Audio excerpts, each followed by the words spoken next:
Hi everyone, welcome back. We'll solve 81st question. We are trying to solve the questions of UPSC 2023 prelims general studies paper 1. पहले pause कर लेना, फिर question को खुद से attempt करने का ट्राई करना, फिर देखना हम कैसे करना. चलो, प्रश्न क्या है. With reference to Indian history, चार नाम दे रखे हैं. अलेक्जेंडर, रिया, एच कुछ है, Longhurst, Robert Sewell, James Burgess, Walter Elliot are associated with. क्या कर रखा है इन्होंने. ऑप्शंस क्या है. आर्कियोलॉजिकल एक्सकेवेशन से एसोसिएटेड है. Establishment of English press in colonial India. Establishment of churches in princely states. Construction of railways in colonial India.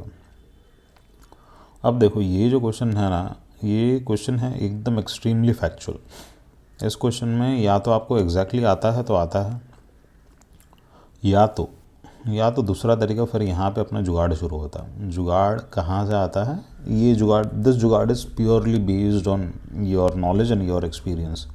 पता तुक्के से नहीं आ रहा, बट आपने पढ़ रखा है, तो इसीलिए आपने इतनी सारी चीज़ें ना पढ़ रखी है कि आपको ऑप्शन देख के आइडिया लग जाता है और नाम देख के आइडिया लग जाता है. क्वेश्चन और ऑप्शन देख के कि क्या होगा और क्या नहीं होगा 100%.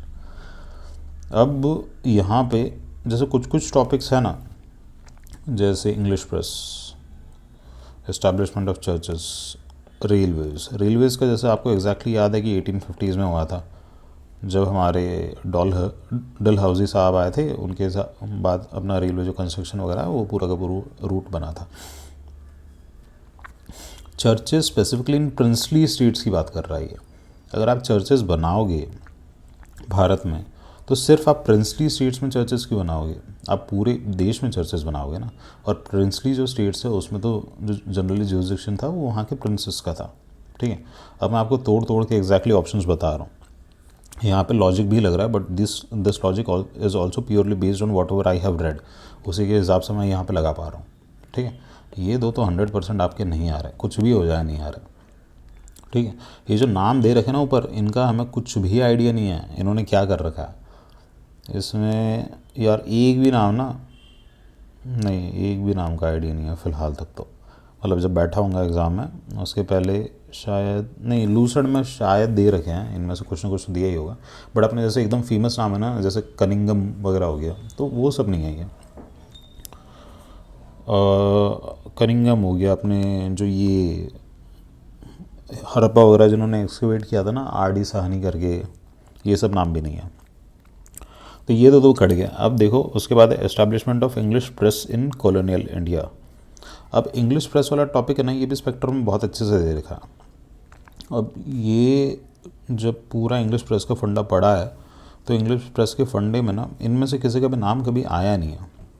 और इनमें से कोई कभी गवर्नर जनरल रहा भी है या नहीं, वो भी even I am not sure regarding that. तो इंग्लिश प्रेस में इन कॉलोनियल इंडिया, ये भी ऑप्शन मुश्किल है ना. दो बचते हैं हमारे पास. एक आर्कियोलॉजिकल सर्वे हो गया, इंग्लिश जो प्रेस एस्टैब्लिशमेंट ये हो गया.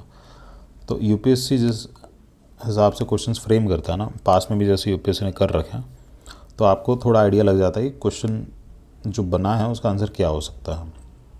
तो इस क्वेश्चन में जब ये दो ऑप्शन मेरे पास बचते हैं, ए और बी, तब मैं ए के साथ जाता. ये प्योरली मेरे इंट्यूशन और नॉलेज के बेसिस पे है. बट स्पेसिफिकली मुझे नहीं पता कि क्या इन लोगों ने आर्कियोलॉजिकल एक्सकेवेशंस कर रखे हैं या नहीं कर रखे. बट पेपर के अंदर I would have attempted this question, I had attempted this question, किया था मैंने. ये दो मैंने सीधे हटा दिए थे, बाकी ए बी और बी बचे. ए और बी में मुझे पता है कि प्रॉबिलिटी सही होने की किसकी ज़्यादा होगी. ठीक है. तो यहाँ पे ना आपने बहुत ही कैलकुलेट करके निकाला, बट आपने सीधे के सीधे तुक्का नहीं मारा. समझ रहे हो. अगर हमने जो डिस्कस किया ना, अगर उसका आपको आइडिया नहीं होता, तो बहुत हद तक पॉसिबल था कि आप इस क्वेश्चन को अटेम्प्ट नहीं करता. ठीक है. तो ये कुछ तरीका है इस क्वेश्चन को सॉल्व करने का. और यूपीएससी ने अपनी आंसर की नहीं दिया, बट मोस्टली आंसर इसका आर्कियोलॉजिकल एक्सकेवेशन ही होगा. तो इस क्वेश्चन से क्या सीख मिलती है. इस क्वेश्चन से ये सीख मिलती है कि भैया, whatever you have read, trust your knowledge, trust your intuition, and make sure that you have read lot of things with respect to examination. जो भी आपने पढ़ रखा हो वो आपको उसका फेयर आइडिया होना चाहिए. आपने रिवाइज कर रखा हो. ये ऐसा ना हो कि पढ़ तो रखा है बट वहाँ पे क्वेश्चन में अप्लाई ही नहीं हो रहा.